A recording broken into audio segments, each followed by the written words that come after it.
Welcome back to the channel and welcome to another crazy week in crypto. In this video, let's summarize all the major events that happened in crypto over the past week to quickly keep you in the loop. If you enjoyed direct yet educational content like this, make sure to stay tuned and watch until the end.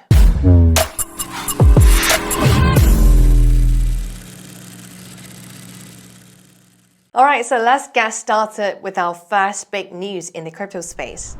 FTX is finally paying back its creditors. After nearly 3 years of legal battles and uncertainty, the collapsed exchange will begin repaying its Bahamas-based creditors on 18th February. This comes after FTX filed for bankruptcy in November 2022, following a massive liquidity crisis that led to its sudden downfall. The first group to get paid will be creditors with claims under $50,000. They'll receive 100% of that claim value plus 9% interest from November 2022 until the payout date. BitGo, a crypto custodian provider, will handle the repayments. According to FTX Liquidators, all eligible checks are gone, and this will be the first and final payout for these smaller claims. While the funds may show as pending up to 10 days before, they won't officially hit accounts until the scheduled date. In total, FTX is set to distribute over $16 billion, marking a major step in resolving its bankruptcy. But while this is progress,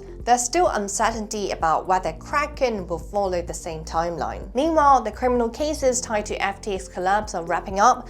Sam Bankman-Fried is serving a 25-year sentence, and the former executives like Caroline Ellison and Ryan Salami have already faced the court. So you could be wondering, how would this affect the market? Luckily, this is a cash repayment, meaning this would be a good liquidity injection into the market, but a lot of people sold their FTX claims for pennies on the dollar early on just to get their money back quickly. Now with the full repayment happening, we could see some interesting price action depending on how that capital flows.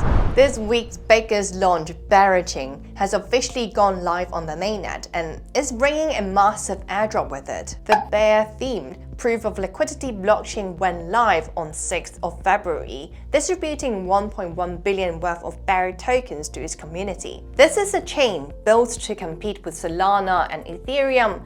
Berachain introduces a new consensus model that aligns network incentives while securing the chain. The airdrop is already in motion. 79 million Bear tokens, which accounted to 15% of total supply, are set aside, with 55 million directly available to users, worth over $800 million at peak trading prices. The rest is reserved for select social media users, developers, and liquidity providers who engage with Boyko, a Berachain's pre-launch liquidity platform. Those who deposited to Boyko will receive the rewards over 30 to 90 days. The Berachain ecosystem also features BGT, governance token, and Honey stablecoin. However, as you know, launching an airdrop and an L1 blockchain in such a volatile market is never an easy task. First of all, the Bear token, like any airdrop token, couldn't escape the fate of experiencing a massive dump, plummeting from $15 to just over $6. This was then followed by massive FUD on Twitter,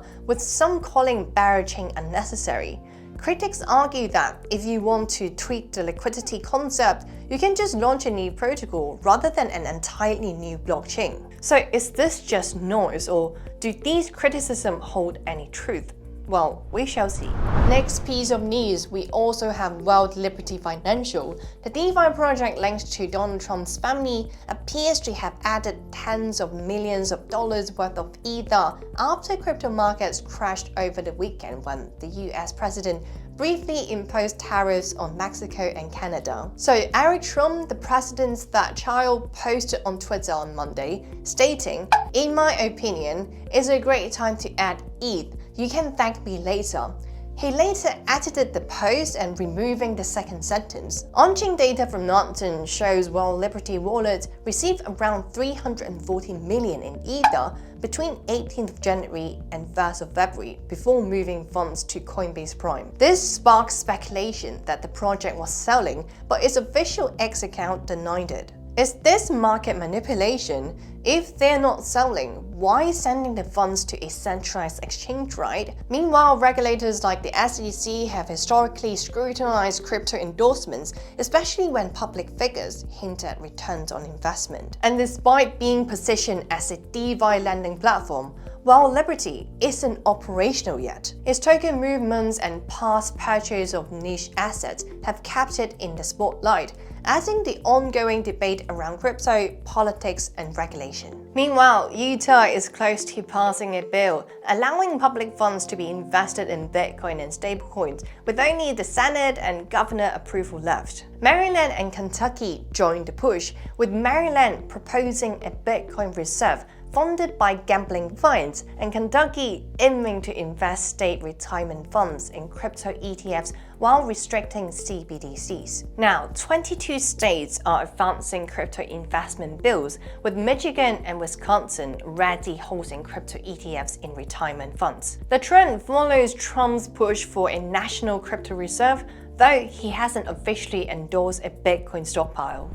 Coinbase users are losing an estimated $300 million annually to social engineering scams, with over 65 million lost in just the past 2 months, according to SegXBT. Scammers use stolen personal data to send fake emails mimicking Coinbase, tricking users into transferring funds to fraudulent wallets. Despite growing concerns, Coinbase has yet to directly address the issue, only referring users to a blog post on scam prevention. SegXBT highlighted how scammers clone Coinbase site almost identically and use spoofed emails to manipulate victims. He also pointed out that some Coinbase employees have given misleading security advice, like telling users to avoid VPNs, while scammers actively block VPN access on phishing sites. Major scam operations reportedly originate from groups in India, mainly targeting US customers. To address the issue,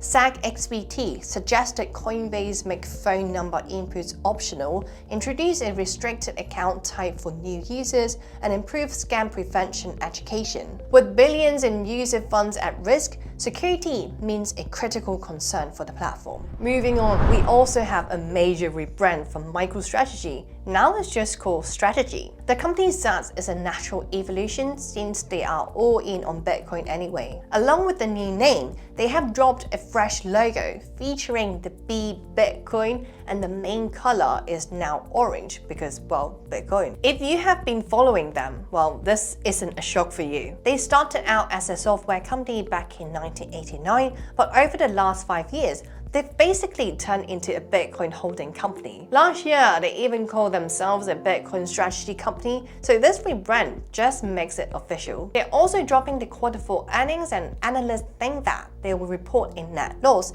mostly because they're still holding onto the Bitcoin without marking up its value. Followed by this news, BlackRock just upped its stake in Strategy to 5% according to its latest 13G filing. That's about 11 million shares, a slight jump from the 4% it held last September. This type of filing means BlackRock isn't trying to take control of the company, it's just a big investor stacking more shares. Finally, to wrap up this video, I know a lot of you care about privacy, especially when it comes to trading, and you don't want any entities knowing about your account. Well, I might just have the recommendation for you. This centralized exchange is called Weeks, and arguably is one of the fastest onboarding processes ever.